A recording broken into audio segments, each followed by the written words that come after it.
Hi, and welcome to this Lupus Europe recap of EULAR 2025. Here we want to present some of our top takeaways from the annual EULAR Congress in Barcelona in 2025.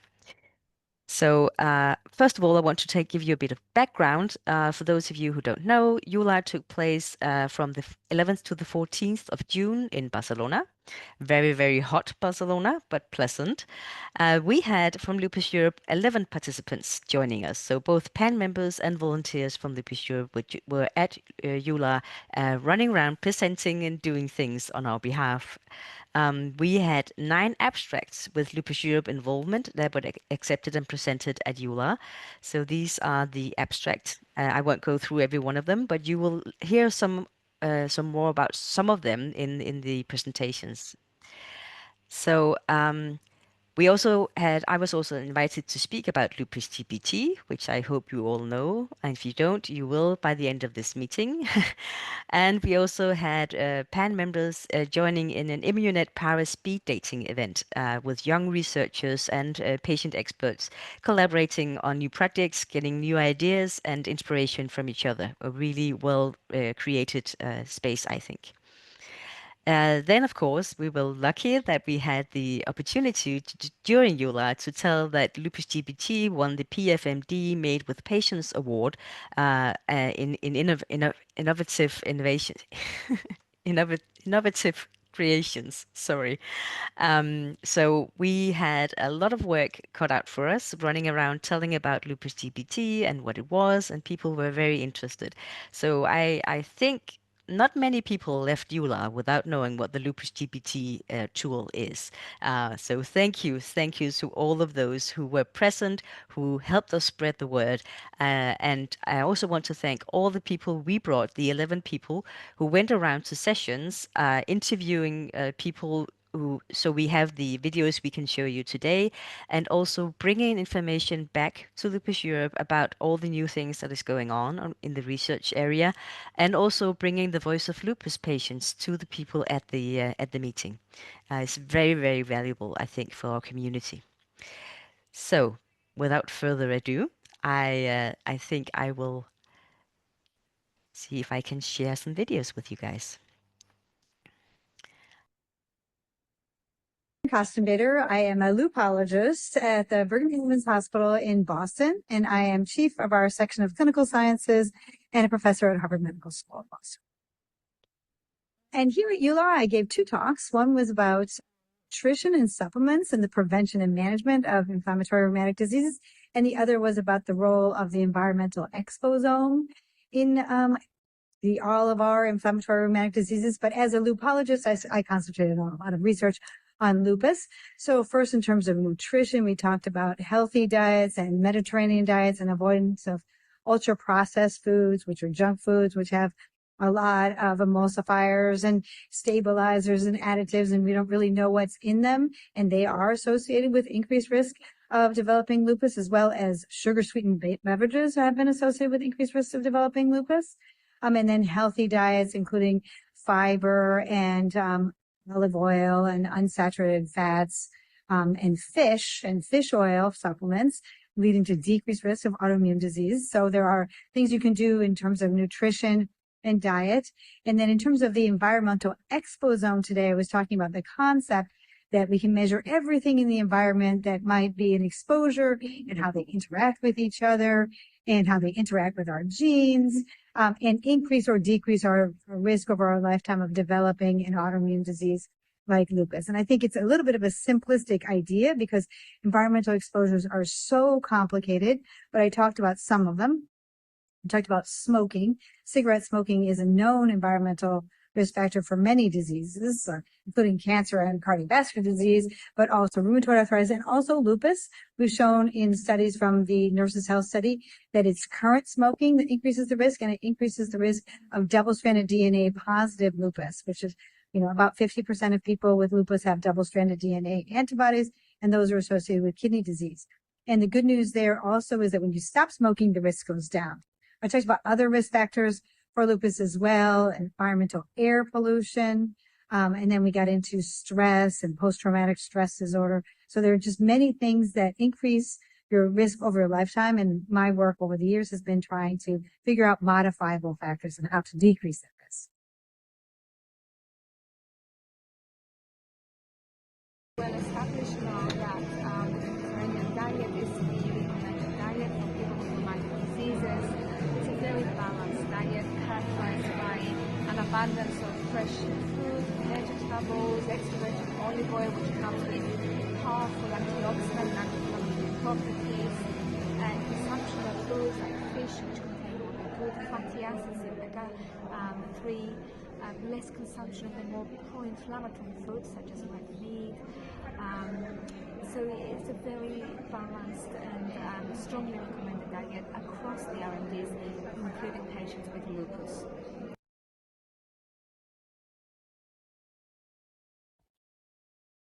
So hi everyone, I'm Francesco Siracusa. I work in Hamburg.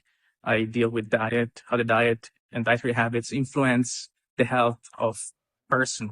And if you think about it from the perspective of a patient, also those suffering from autoimmune diseases, I think nutrition is emerging as a very critical, let's say, factor to keep in mind. And overall, having an overall balanced diet is critical to maintain and promote health.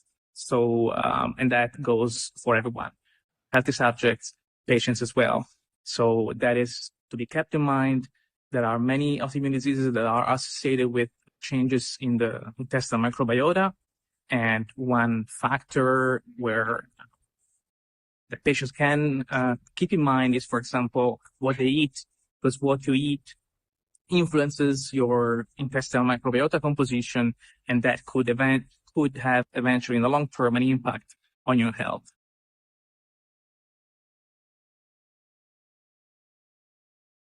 Hello, Lupus Europe. My name's Minnie.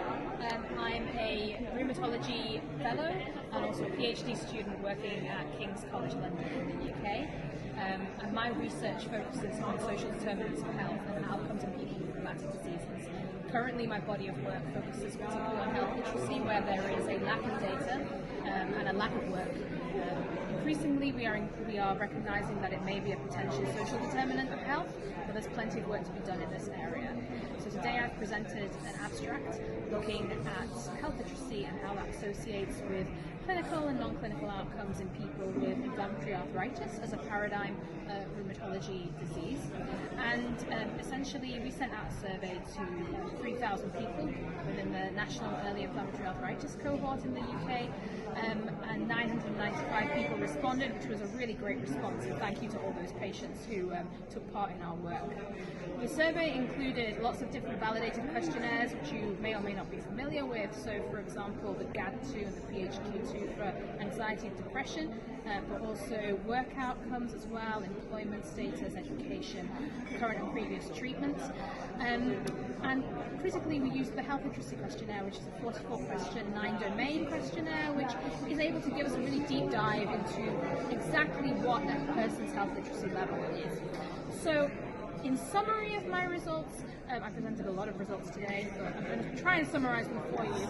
We found that lower health literacy overall associates with worse disease activity, poorer mental health, and poorer work status as well. So you're less likely to be in work, you're less likely to show up for work, and also you're more likely to have been on steroids, for example, in the recent days when the survey was done. And in conclusion, we need to use this information in order to tailor health interventions and communications and the way we discuss things with patients much more based on people's health literacy. In the past, it's been assumed that a person's health literacy is associated with is the same as their educational level. That's not true. We did control for education in our analysis, and it didn't change the results. We also have seen that health literacy is clearly a multi-dimensional construct, which we need to tease out exactly where we can target our interventions. In terms of why I think this work is important, this health literacy has not been looked at in deep enough context.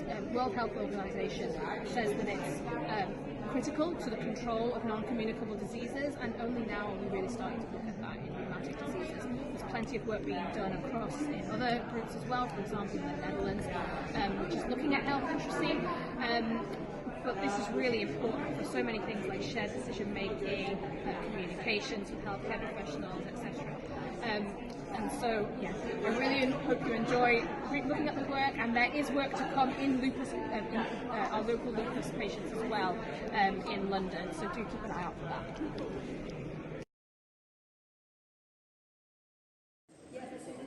My name is Lars Nelson, and I'm a professor of clinical and experimental pain research in Denmark. I've been working in pain for many years, and pain is a very complex phenomenon requiring multidisciplinary approach. It's a biological problem, it's a social problem, and it's a psychological problem. And all these aspects, they have to be addressed when you want to manage pain in the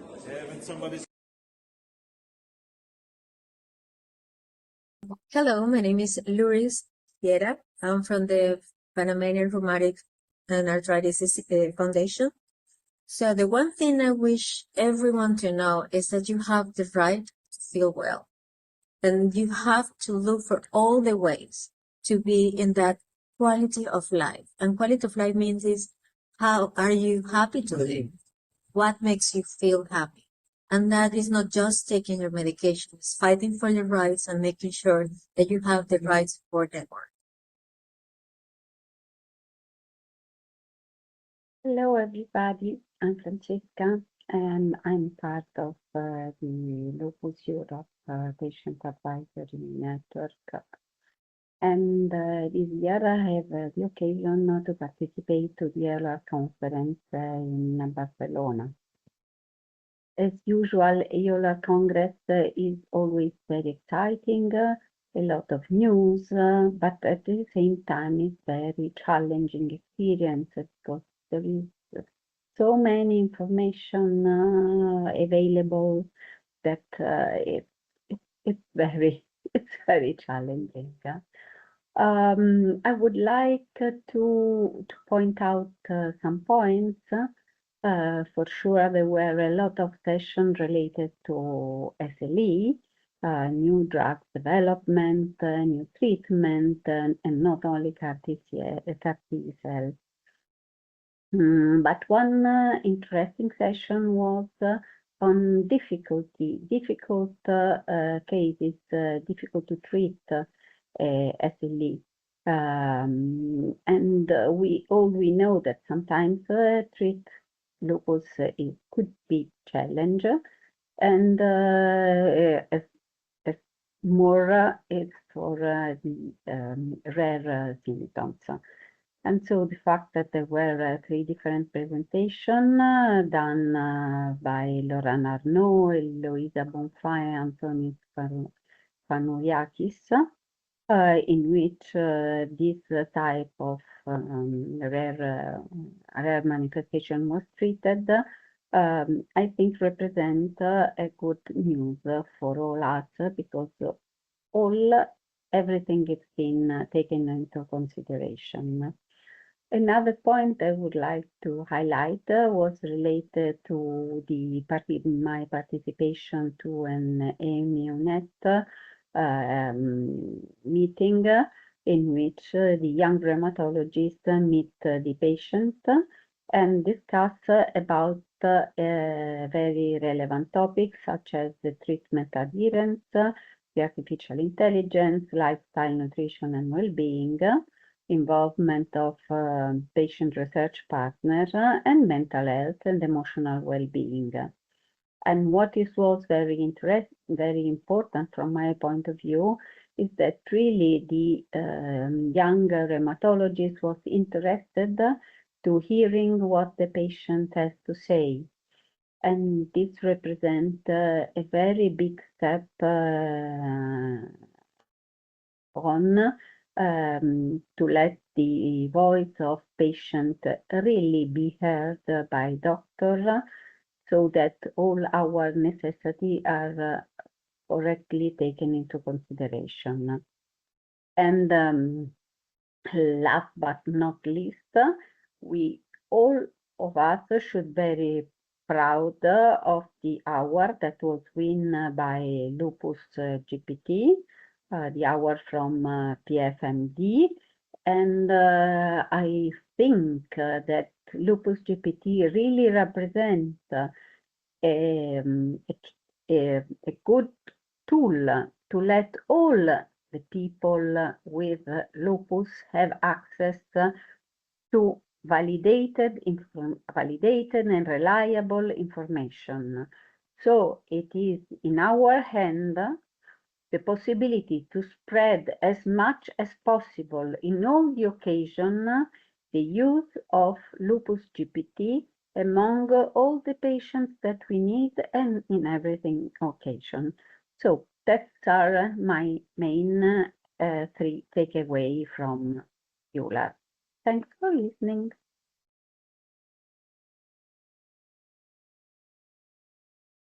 Hello everybody, welcome from EULAR. Today I've had a presentation on the EULAR recommendation of the non-pharmacological management of SLE and SSE and its alignment with current clinical practice. Last year the EULAR recommendations for the non-pharmacological management of SLE and SSE were published, and we wanted to assess its alignment with clinical practice. Through that we did a survey, an anonymous survey. It was done online throughout all of the European countries to ask healthcare professionals and physicians whether or not the recommendations were having a good alignment with current clinical practice. And the good news is, for most cases, it does.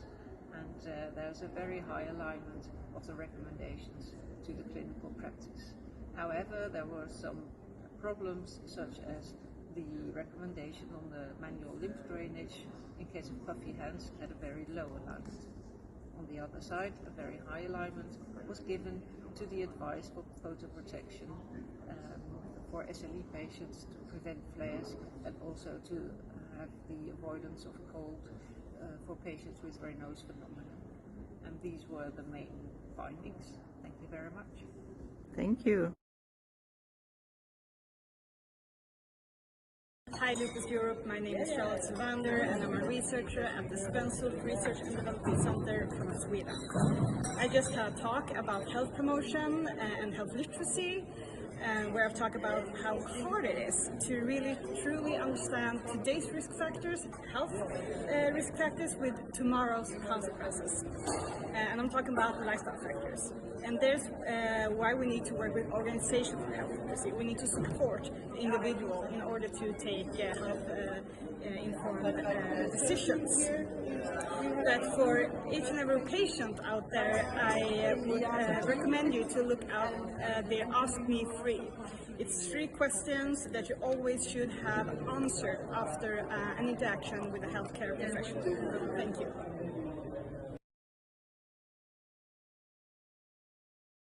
My name is Sophie Vestergaard. I'm a PhD student at the Department of Rheumatology at Aarhus University Hospital in Denmark.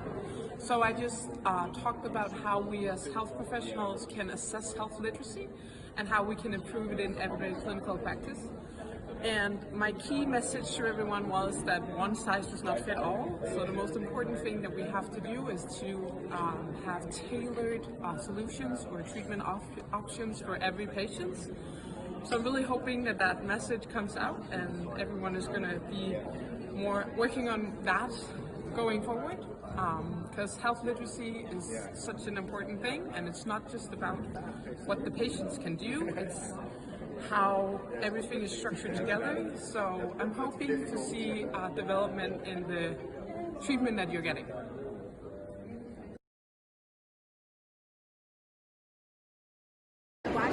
Hello, my name is Katinka Albrecht.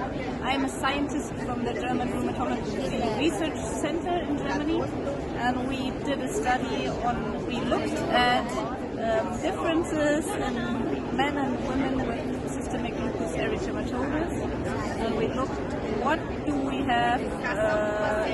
studies do we have that look on these differences. And shall I tell you about results? So we saw that we have a lot of studies that see that, for example, lupus nephritis is more common in men, as well as serositis, pericarditis, so severe organ involvement, and the specific autoantibodies, lupus anticoagulants, also more often in men. But we have very little data on patient-reported outcomes, for example, fatigue, anxiety, depressive symptoms, which are really important for patients, and we need more data on this. And furthermore, we need more data on treatment outcomes, how safe and how effective are those treatments in men and in women, and do we have differences that we need to keep on. Yes, thank you.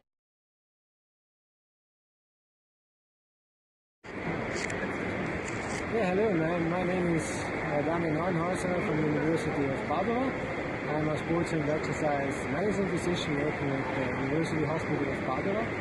And yeah, we use exercise training as treatment approach for many chronic diseases, and we do this also for patients with rheumatic diseases. So we call it an exercise pill, and as an exercise pill, we need to adapt the exercise prescription as we do with drug prescriptions, medical drugs prescriptions. And I think this is a great opportunity because this physical demo exercise is actually working really, really well. It works for different reasons in rheumatic diseases because patients feel better, they have less pain, they can do better during daily activities. And so also the mental well-being, the emotional well-being, everything is improving. And the good part is that actually the patient can actively contribute to the health. And so I think this is something patients can do, and this is something physicians need to prescribe. And now the question is how we can implement this in normal healthcare, that we have doctors to prescribe it, that we have physiotherapists, exercise professionals who can work with the patients, and to create also facilities where patients can actually train in supervised settings or whatever they need. And the big problem we have is also related to implementation, but also to education, because also in medicine we don't have that many education on this specific topic, and I think we need to work on this because a cultural shift is needed. We need to work on secondary prevention, we need to work on exercise also in medicine, and therefore we need also to teach the future doctors and the future healthcare professionals, that we all together with the patients can work on the implementation of exercise as medicine.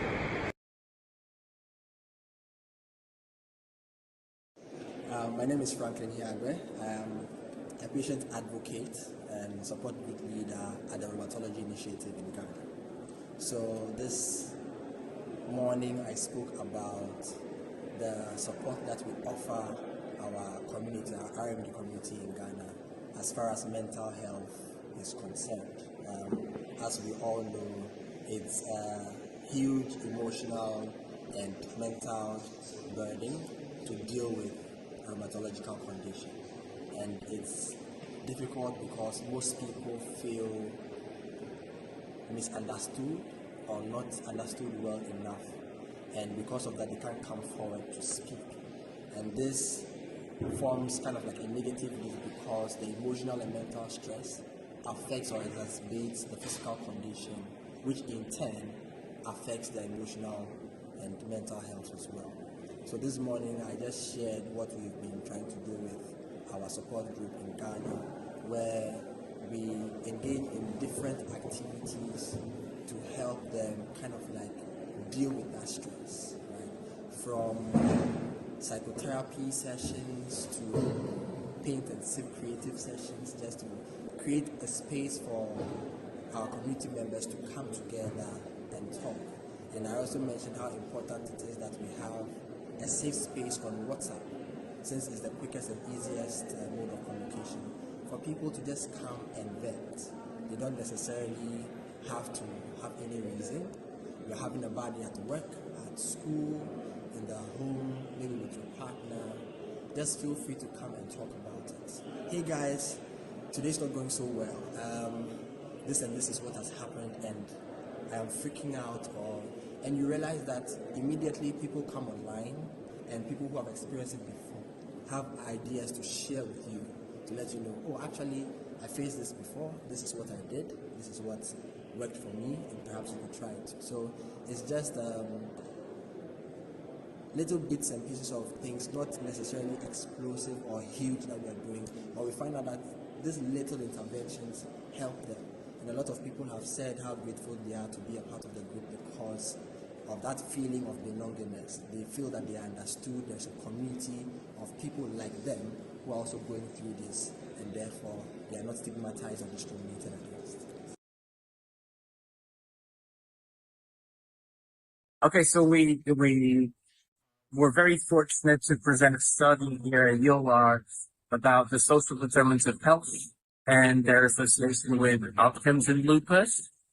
And we're very, very proud that we could develop this study from the beginning, from the phase of study design, all the way now to a publication with the 100% involvement of lupus patients.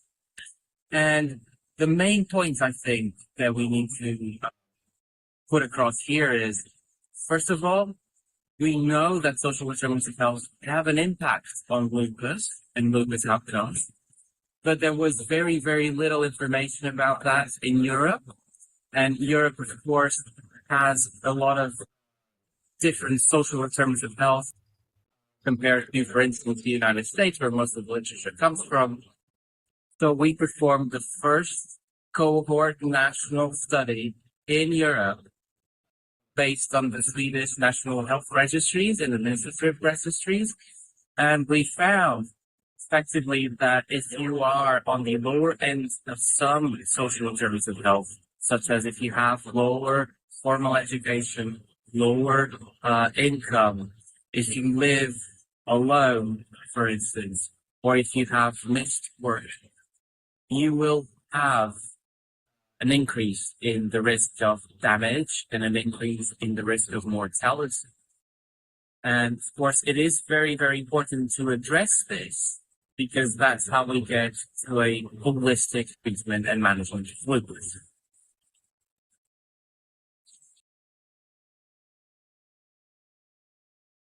Lupus survey is a survey investigating the perspective of patients in systemic lupus erythematosus, developed investigating four sections, in particular demographics and clinical information, current and past steroid use, steroid habits, and management in withdrawing and tapering steroids.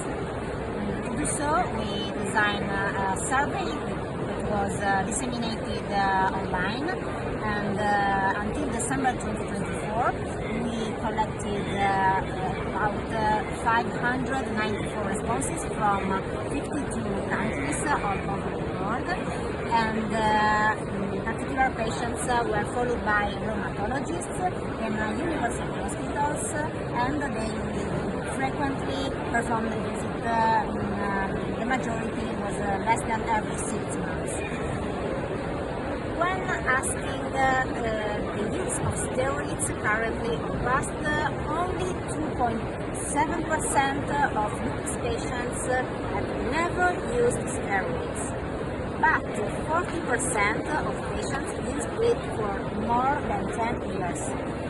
And regarding the necessity of using steroids, about 70% of patients reported that steroids are necessary in the care of lupus, and about 70% are worried about withdrawing steroids, in particular for organ damage, in particular for fear of flare and fear of adverse effects of withdrawing steroids, while 20% were not worried.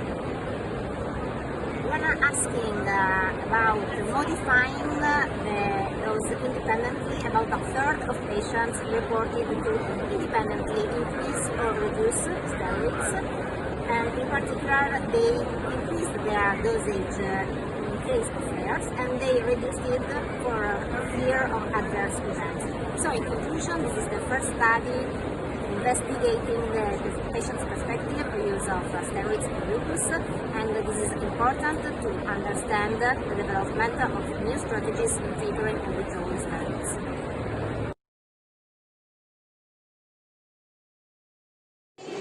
Hello, I'm Yvonne Balvens. I'm from the Netherlands and I won the Edgar Stine Prize from the EULAR. So we wanted to ask you, after we heard your presentation, what advice would you give to someone that is diagnosed with lupus or another invisible illness and hasn't accepted their condition yet? And what are the first steps to accepting such a condition?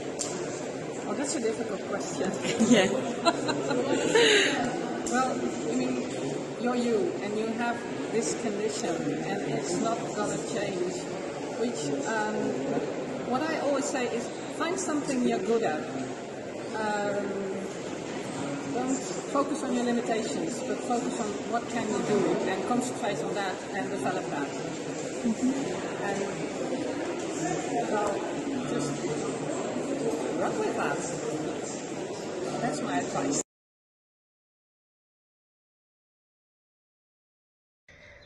Hello everyone, my name is Lena. I'm here to tell you about my attendance in EULAR 2025. So, attending EULAR 2025 was actually a very enriching experience once more, featuring numerous sessions that highlighted a multi-phased approach to managing RMDs. A key takeaway was the importance of maintaining a healthy body weight and adopting a healthy lifestyle. Balanced nutrition, regular physical activity, and also psychological empowerment were emphasized as essential factors for reducing inflammation and actually improving overall disease outcomes. Many discussions also focused on the true cost of disease for patients, encompassing financial, psychological, and also social aspects. Because while we often recognize the barriers to care, these issues frequently remain overlooked in policy making and treatment planning. Ongoing challenges such as access issues, discrimination, delays must not be ignored. So, one more was particularly compelling were the sessions exploring cutting-edge cell-based therapies, including CAR T-cell and B-cell targeted treatments, especially for SLE. These innovative approaches, I could say that they mark a new era in RMD care, one where science aspires not just for disease control, but for remissions and and who knows, potentially even cure. As a lupus patient, I think we have many reasons to feel hopeful for therapeutic advances and a better quality of life for all of us. Thank you.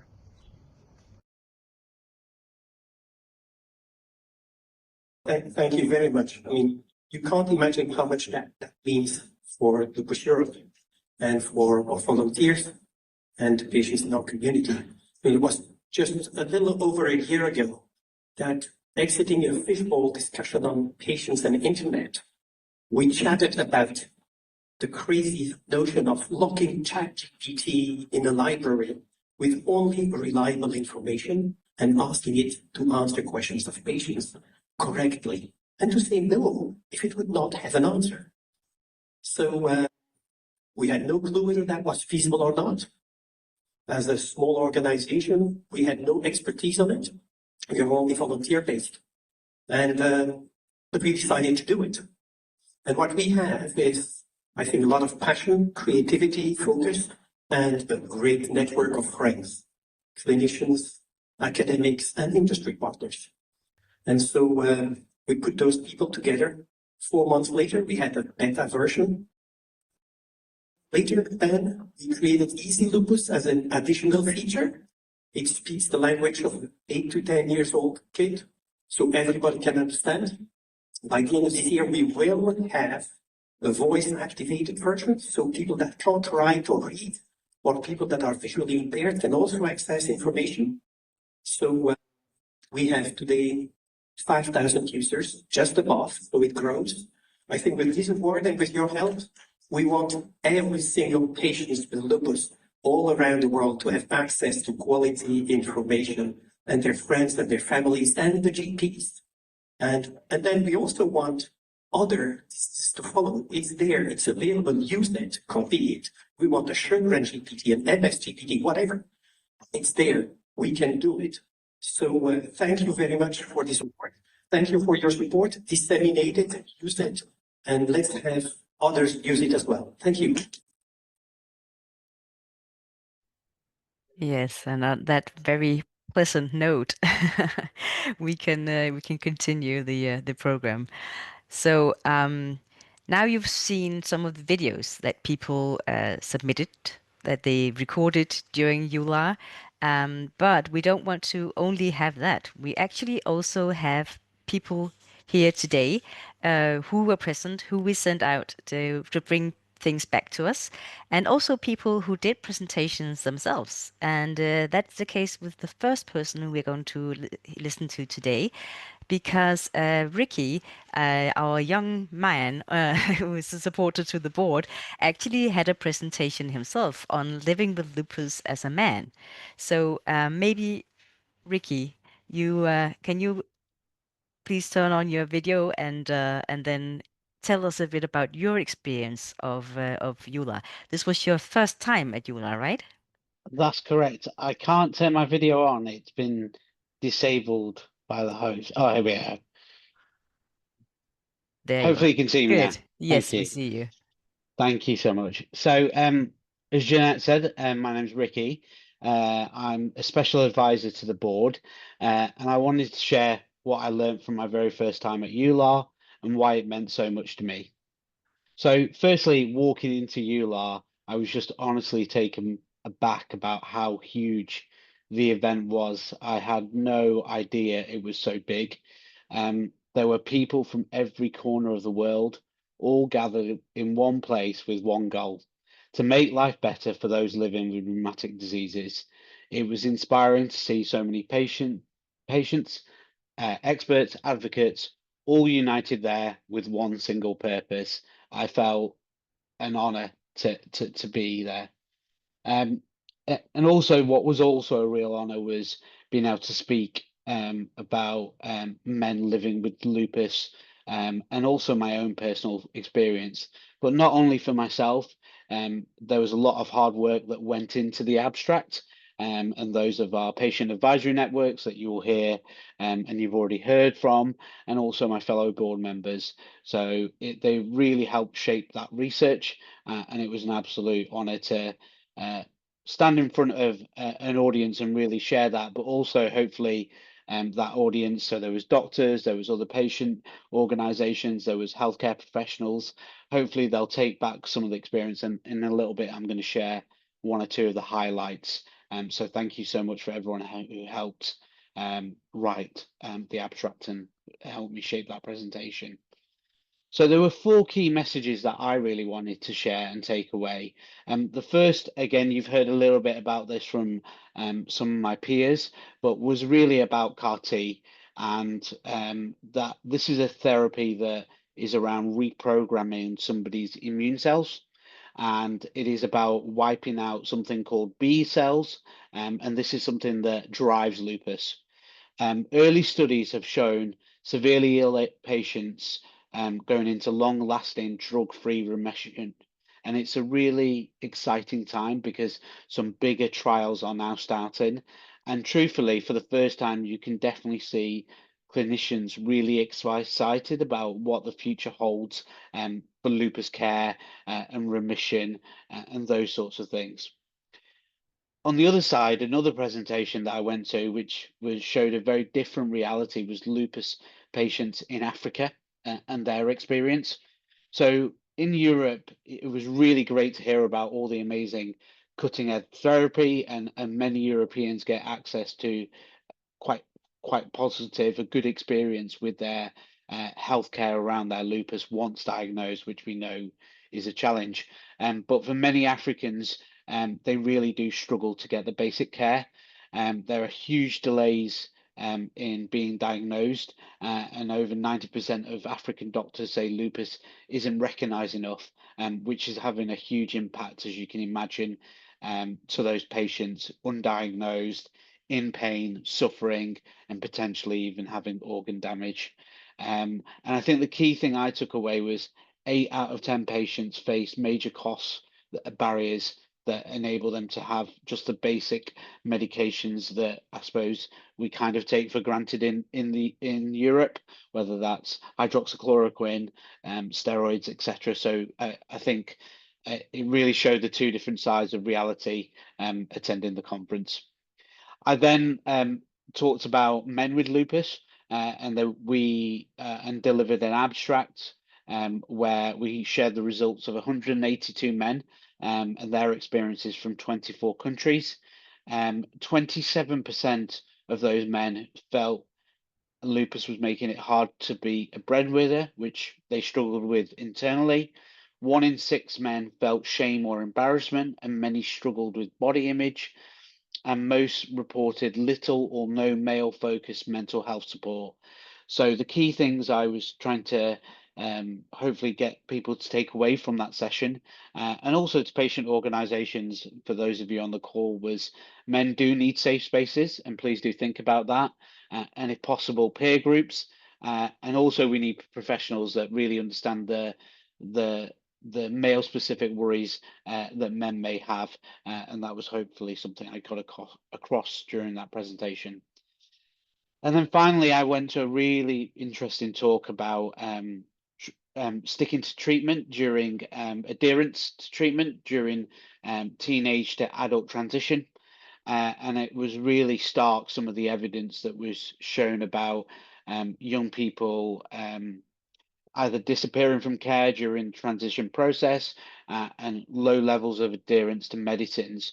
So again, it really made me think about how patient organisations we support young people with their condition as they go through the transition, which is a kind of a very their formative years in terms of going to school and then potentially further education is so important. So some of the barriers that were shared with money worries, forgetting to take pills, and also really struggling with side effects. And those of us living with lupus can probably relate to that quite easily. And my final thoughts: EULAR 2025 was really eye-opening. It showed how much progress is being made, but also how much there is more to do, especially for those often left out. So I felt a real honour to present our community's work, and particularly around men with lupus. And I'm more determined, more than ever, coming away from that conference to make sure every person with lupus, wherever they live, whatever their age or their gender, feels seen, heard, and properly treated. So thank you. Wow. Yeah. Thank you so much, Ricky. And thank you for doing an amazing job at EULAR, both in the presentation, first of all, very, very well done, and also representing Lupus Europe. I think I know how overwhelming coming to a big congress like this can be, and you did an amazing job. So thank you so much for all your work and for Thank you. reporting here today. And thank you for the honour of letting me attend. Of course. So next presenter is Elfriede, because Elfriede also had a wonderful presentation in the scientific program about the notion of lupus under control. So amazing job, Elfriede. Do you want to tell us a bit about your experience of being at EULAR this year? Yes, thank you very much, Jeanette. It was, as Ricky said, EULAR, it was the second time I attended. And EULAR is always very overwhelming. It's so big and there are so much presentations, and every presentation is very interesting. So, the main thing I took away, and also last year took away from EULAR, is that it's so encouraging at the one side that there are so many doctors and scientists and also patients organizations working together on developing as much as possible on new treatments, new drugs, new holistic approaches to make the quality of life for lupus patients better, and hopefully in the future, well, it's a dream, but you're allowed to dream, make it possible that lupus can be, well, a minor disease that can be treated and that doesn't affect your quality of life. For me personally, of course, it was a very great honor and a challenge to have a presentation on the notion of your lupus being under control. And I think it was challenging and I was very nervous, and it was, I think it went well. But the most impactful thing I took away from being able to have that presentation is the importance of being coached. And it doesn't matter if there's no difference, I think, in the general notion of being coached by your doctor or by a relative or by a mental health coach. And that's why I want to share with you what Alain did for me, and it really helped. The evening before I had to have the presentation, and I was really nervous, of course, because it's very challenging to have a presentation in front of all those doctors. He said to me, "Are you wearing a jacket with where you can put something in it?" And I said, "Yes, I will have a jacket." And he wrote a small note on a handkerchief and said, "Well, you have put that in your pocket and wear it with you." And on that note, I saw that later he said, "You are not allowed to read it before, only before the presentation." There was, "You are fantastic and you will do great."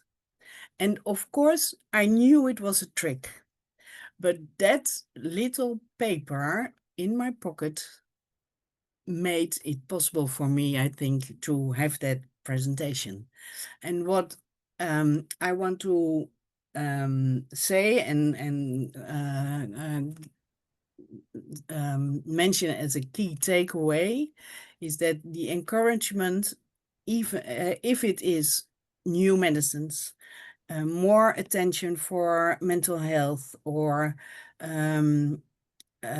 just someone, a doctor or a relative or a caregiver or a patient organization, acknowledging your worries and the difficulties you face are so important.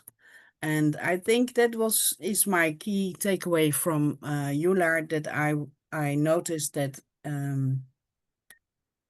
there is more and more understanding of how important it is for patients not only to have new medicines and new treatment, but also more understanding of how it is to how difficult it is to be living with lupus. Yeah.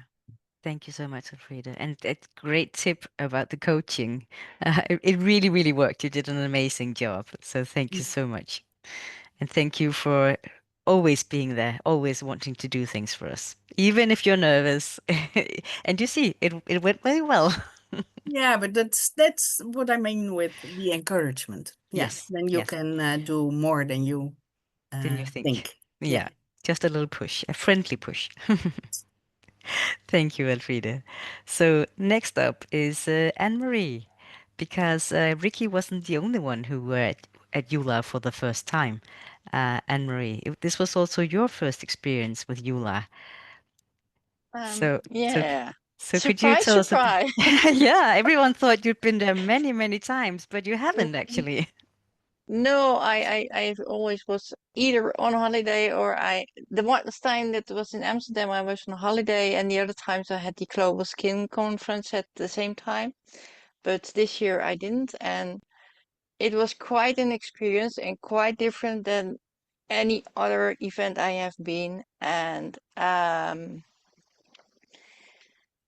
yeah, all my takeaways have been said. So I think I will say a little bit about how I experienced it. I was like a butterfly going from the each one session to another session and listening and learning. Even with all my experience, I still learn each day. And the main topic was the that we won the prize at the in Baveno where Alain was. And I had my T-shirt on, and we decided after that day that we had to have the QR code on the back because my boobs were very present, and people didn't want to scan the QR code because they had to focus on my boobs. Lesson So learned. that's why we decided to have it changed to do it next time on the back of the T-shirt. And another fun fact was you cannot find a silent spot at EULAR. I had to do an interview for a Dutch magazine, and it is online now. And I had the woman on the phone, and she said, "I cannot hear you." And I said, "Okay, I'm going to find a silent spot, but it's crowded here." And I ended up in the handicapped toilet with the cleaning lady pulling the door to get in and clean the toilet. But I managed to have my study done. And it's like with Francesca, I had to go through all the posters on lupus, and it was quite a job. So we didn't quite manage it, but I just went to the poster on lupus on the prednisone study, and it was so crowded there. And I looked to the other side, and I saw the lady on the difference between men and women on a lupus study. And that's why I said, okay, I will interview her. And so we had an extra interview then planned. And yeah, and it was an experience with laughter, with tears, with happiness, with a much fatigue, but we managed. And Yes. I had also meetings with Zoe, with some industry partners, and that was very interesting to learn that behind the scenes there is a lot interest going on lupus and the skin. So people with skin lupus or people with SLE and skin involvement, there is hope for your skin also. But Yeah, it's taking time, but it's out there. it's good to know. And yeah, I'm still processing everything. Yes, I think we all are. Thank you, Anne-Marie. And I think you spotted it perfectly, the chaos of EULAR and all the people around. But that's also sometimes where magic happens, and sometimes you get an unexpected interview, which is really interesting. So a good thing that it was very crowded. And you say that you keep learning new things. It's the same for me. I've been in this game for many, many years. Every time I go, I learn something new, and it's really, really worth going. And you learn new people. You get to Yes, know new people. exactly. Oh, Yeah, yeah. which is a big part of the experience. Yeah. Thank you so much, Anne-Marie, and thank you for finally being there with us. We really appreciated it. I hope you have the chance to do it again another time. Yeah, yeah, I hope so too. Yeah, thank you. Aldevina, I'm going to jump to you next. So you've been at EULAR sometimes by now. So how was this year's experience for you? Uh, Sorry, I can switch on the video. Yeah, try now. Yeah, there you are. Hello. Hi. Hello, everyone again. Uh, uh, First of all, I would like to express my big gratitude, a sincere gratitude for the opportunity to participate in EULAR Congress in Barcelona as a member of Lupus Europe family. And of course, as each time, it was a powerful experience to engage with the global rheumatology community, learn from experts, and bring the patient voice into vital conversations shaping our future. And now I review few engaging lectures, sessions. First session that it was very intriguing for everyone. So cannabinoids are valid treatment option in patients with rheumatological diseases. So this session was in different format as usual, and this session was presented in a debate format with experts presenting both the for and against sides. Supporters emphasized the potential pain-relieving properties of cannabinoids, especially where unconventional treatments fall short. On the other hand, opponents pointed the lack of strong clinical evidence and concerns on long-term safety. The debate highlighted the growing interest in alternative therapies, but also underscored the need for longer research. It was like a balanced and engaging discussion that left the audience with much to consider. So it was really interesting because it's an unusual format. Another session, it was physical activity and exercise in rheumatic diseases. So what I got it from, so it was really very interesting because what I found that EULAR that Lupus Europe did it first. And Yeah, so we were first movers. Yeah. yeah, so it's also it was encouraging to witness a shared commitment among professionals and patients to integrate movement into care, and our real advocacy is clearly resonating in the wider community, and at least we are really very happy that it was reflected on EULAR as well. Yeah. So what's regarding nutrition, environmental exposure and autoimmunity from the session from Professor Karen Kostenbader, it was it was overviewed. So just was about overall impressions and key themes. So the Congress reinforced the importance of shared decision making and patient-centered care in IMD. So there was a growing focus on precision medicine, lifestyle inventions, and digital tools that can enhance care. Many sessions highlighted the central role of the patient voice and clinical practice and aligning well with our Lupus Europe mission. So that's all. I'm really very happy to be there. And of course, if it will be opportunity, I would like to go again. Yeah. Because it's very difficult to stop and the knowledge is it's never enough. No, we always learn, right? And we always want to learn more. Yes. Thank you so much, Aldovina, and thank you for being there. Again, one of those people we can always count on for Thank anything we you. want to do. Thank you. So next up is Andre, and Andre is also fairly new to this space. So how did you find this year's EULAR, Andre?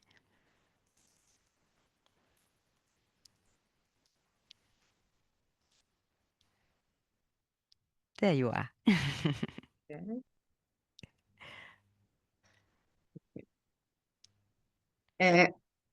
It was my first time in EULAR, and I don't think that it will be like this. You didn't expect this. No. We tried to warn And you. it's okay. I didn't afraid. We still hear you Happens and now. see you. We still hear you and see you, Andre. Okay.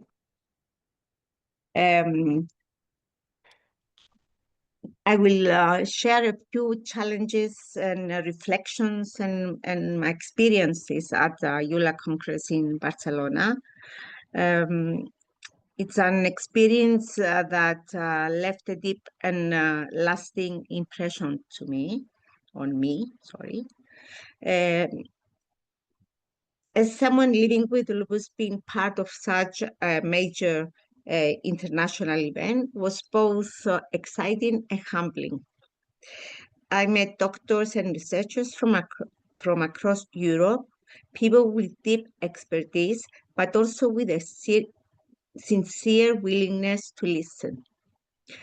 They didn't just see me as a patient, they saw me as a person, and that I like that very much.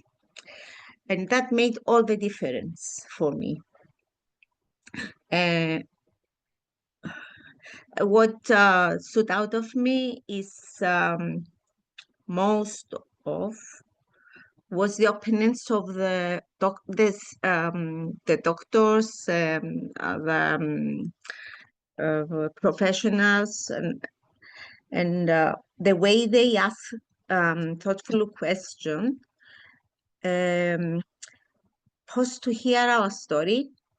They're supposed to hear our stories, and it reminded me that science and empathy and must go hand in hand. I also have the chance to meet a few fellow patients. Even though our conversations were brief, there was a quiet understanding between us and shared stress, and didn't need to be explained anything. It was comforting to feel that connection even among strangers, and this I like it very much because I want to meet new people, and it's very it was more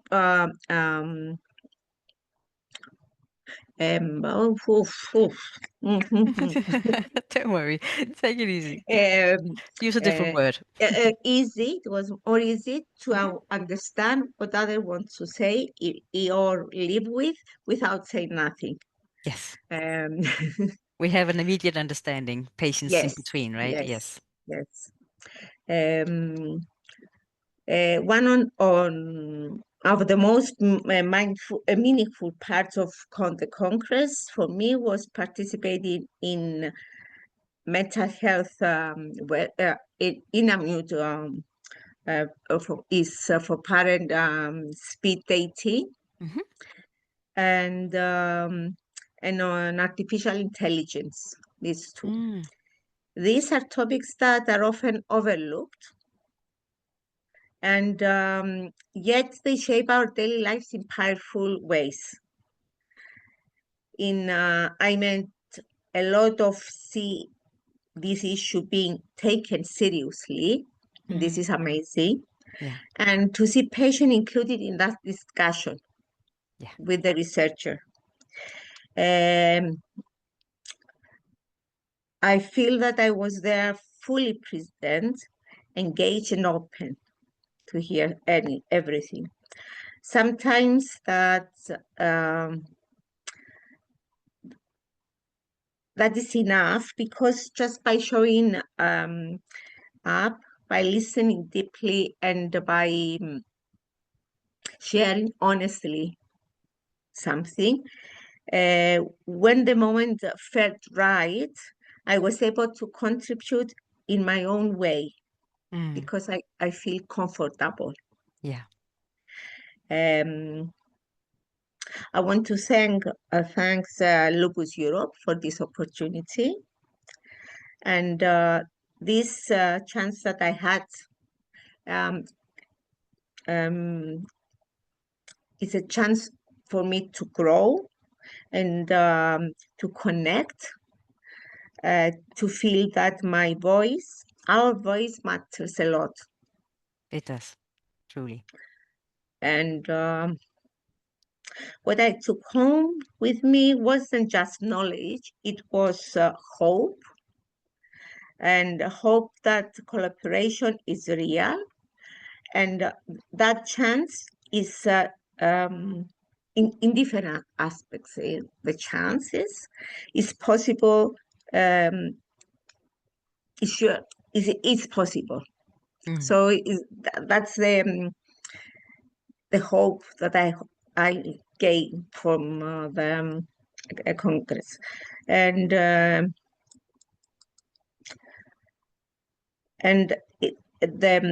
scientific, the specialists, so that there is a scientific space always for us in Congress as a patients.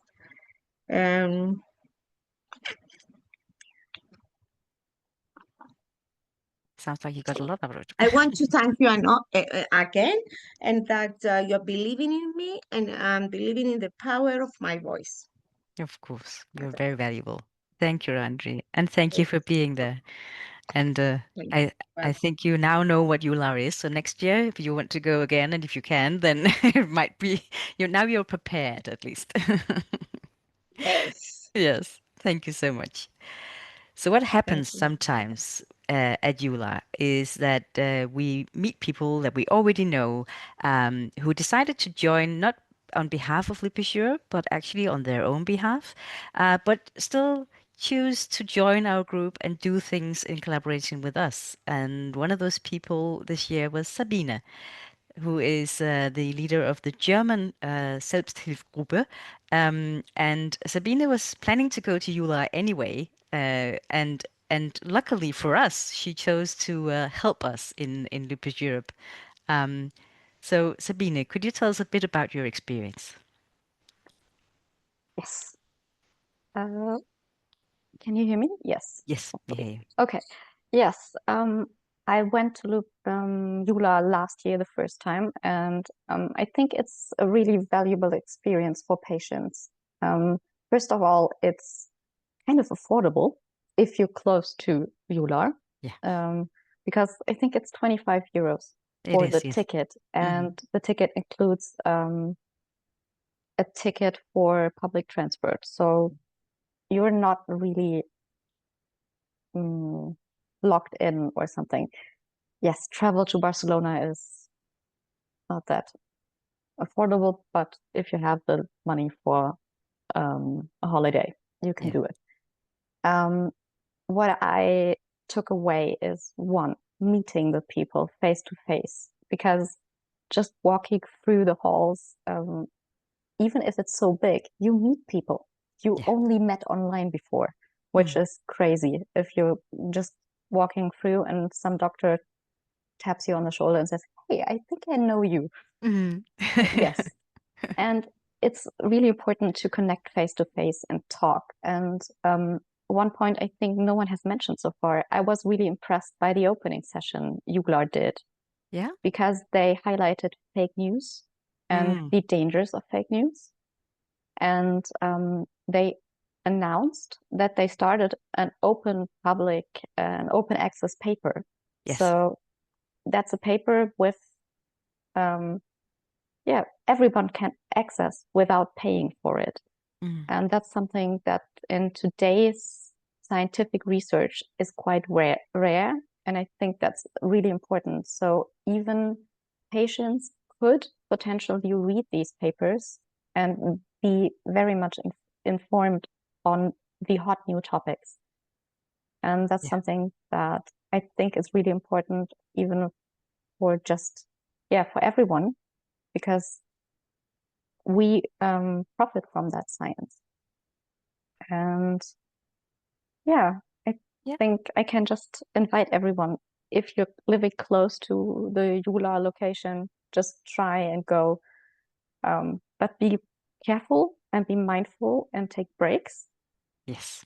Because I just looked at my step counter and I kind of overdid it on the first day, and I noticed that the following days. Yes. And we did try to warn everyone before coming, but it is always a surprise how much you walk and how much energy you use on going around, because you're so into it in your mind, right? You forget about your body, but your body will tell you by the end of the day what you did all day. Exactly. Thank you, Sabine. We're so lucky to have people like you who are willing to go around and use your own money and your own time on going to events like this and bring information back to the patients and also bring the patient voice in these congresses. So thank you for sharing this with us today. And hopefully we'll see you next time again. And with what Sabine just said about meeting people and doing things, and Marie also mentioned meeting industry behind the scenes. I now want to ask Zoe, because I know that Zoe and we were very much engaged in meetings all the time. We didn't actually have time to see sessions, so I only saw the sessions where I presented myself or where I was chairing the session. Zoe, you got to see one session as far as I know, right? The rest of the time we were running around to meetings and doing things in the background. I had meetings, very interesting meetings with some colleagues from the US, with a lot of industry partners, with researchers doing new projects. But Zoe, can you tell us a bit about your experience from EULAR? I can. So you're right, Jeanette. We were running around madly behind the scenes, and I didn't have really time to go to sessions, either a lot of sessions, but one of the things that was very, very clear was that really, even though I didn't have time to go to a lot of sessions, that there were a lot of exciting new developments in lupus talked about. So there were discussions around CAR T cells, as Ricky touched on earlier. There were talks about new compounds and therapeutic approaches and insights from trials. And it was very, very clear from the atmosphere, really, that the world of lupus was kind of buzzing with new possibilities on the horizon.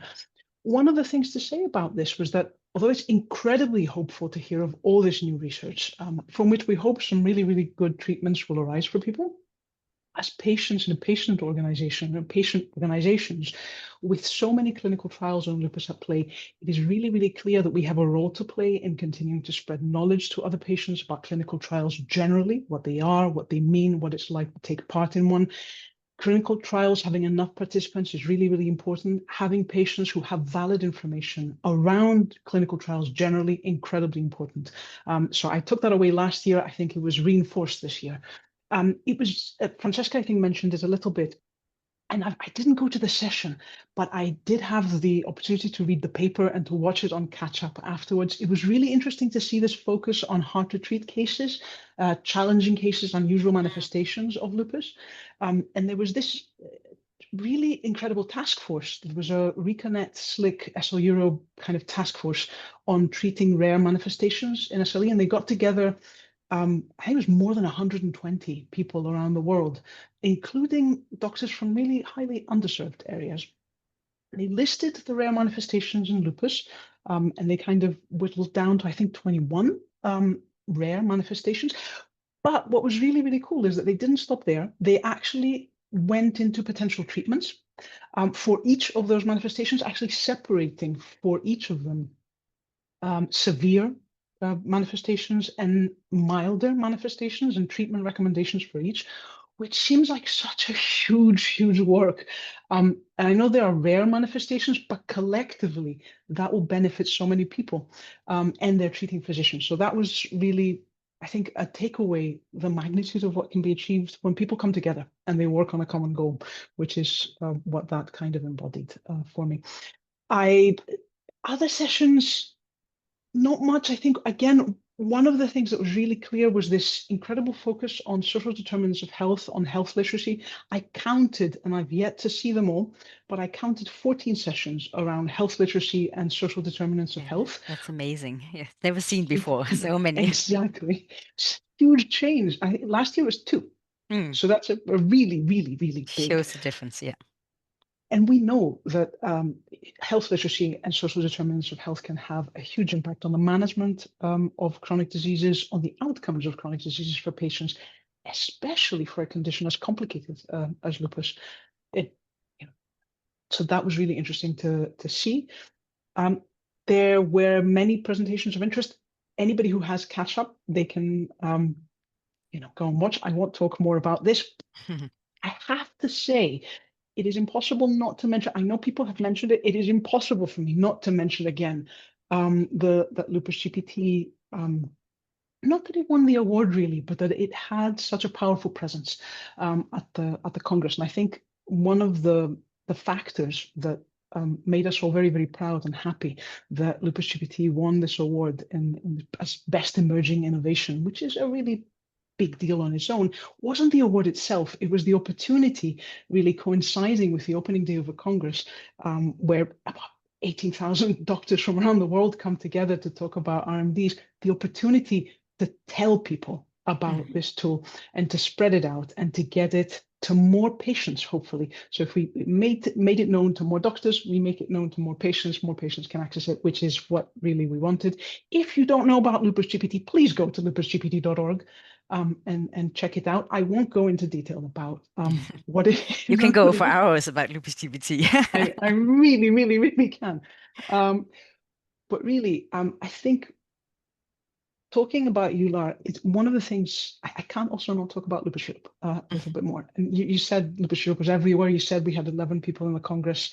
I think one of the things that really was very clear is how committed everyone was not just to attending the Congress meaningfully and to having a meaningful presence there and learning for themselves, but to actually getting the knowledge and information back to the community and back to everyone with what we're doing today. It was really, really great to see that we had people engaging really actively. There was a fishbowl on engaging marginalized groups. I think people have mentioned the Eminent speed dating. You mentioned it, Jeanette, as well. There was Elfrida's talk in the scientific program. There was Ricky's presentation. You had many sessions where you co-chaired and chaired, and you had a presentation as well. So many abstracts with Lupus Europe support, which shows really the deep involvement that we had in so many interesting projects. On the ground, so many people staffing the Lupus Europe booth, talking to researchers, telling delegates about the work that patients do and the organization does. And I think listening to people talking today, really, what is really clear that it was that when we were there, it wasn't just about the sessions, but about the sense of community that characterized everything. Hearing Elfrida talk about Alain's note, or Anne-Marie talking, and Ricky talking as well, everyone really, I think that sense of community, you can feel it as people talk.